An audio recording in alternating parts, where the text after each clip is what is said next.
ശരിക്കും പറയുകയാണെങ്കിൽ എനിക്കും കൺഫ്യൂഷനാണ്. ഇവരുടെ ഡെക്കോറിനെ പറ്റിയിട്ട് പറയണോ അതോ ഫുഡിനെ പറ്റിയിട്ടാണോ ആദ്യം പറയേണ്ടതെന്നുള്ളത്.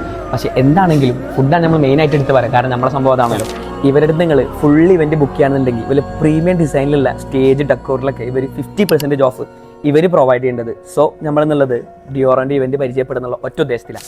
ഫുഡിനെ പറ്റിയിട്ട് ഞാൻ തോനെ പറയണില്ല, മൊത്തത്തിൽ പറയുകയാണെങ്കിൽ ഡണ്ണാണ്. ഞാൻ അവിടുന്ന് കഴിച്ച വെൽക്കം ഡ്രിങ്ക് മുതൽ അറ്റ് ദ എൻഡിൽ കഴിച്ച ബീഫിന്റെ ബിരിയാണി വരെ എടുത്തു പറയേണ്ട സംഭവങ്ങളാണ്. അതും ടേസ്റ്റ് വൈസിലും ക്വാളിറ്റി വൈസിലും യാതൊരു കോംപ്രമൈസും ഇല്ല. സോ ഇവർ നിങ്ങൾ ഇവന്റ് ചെയ്യാൻ വേണ്ടി വിളിക്കുമ്പോൾ ഫുഡിന്റെ കാര്യത്തിൽ നിങ്ങൾ യാതൊരു പേടിയും പഠിക്കേണ്ട ആവശ്യമില്ല. ഒരു 50% ഓഫിന്റെ കാര്യം ആരും മറക്കാൻ നിൽക്കണ്ട. മാക്സിമം എല്ലാവരും ഓഫർ യൂട്ടിലൈസ് ചെയ്യുക. അപ്പോൾ ഇവർ ചെയ്തിട്ടുള്ള പ്രീമിയം ആയിട്ടുള്ള സ്റ്റേജിന്റെ ഡെക്കോറിന്റെ ഡീറ്റെയിൽസും ഡിസൈൻസും കിട്ടണമെന്നുണ്ടെങ്കിൽ ജസ്റ്റ് കമന്റ് ബോക്സിൽ വന്നിട്ട് ഡിയോർ ഒന്ന് കമന്റ് ചെയ്താൽ മതി. അപ്പോൾ മാക്സിമം എല്ലാവരും ഓഫറൊക്കെ യൂട്ടിലൈസ് ചെയ്യുക. ഈ ഡിയോറിന്റെ ഡീറ്റെയിൽസ് കിട്ടണമെങ്കിൽ നമ്മളെ ഫോളോ ചെയ്യേണ്ടി വരും. അപ്പോൾ ആരും മറക്കണ്ട. Thank you.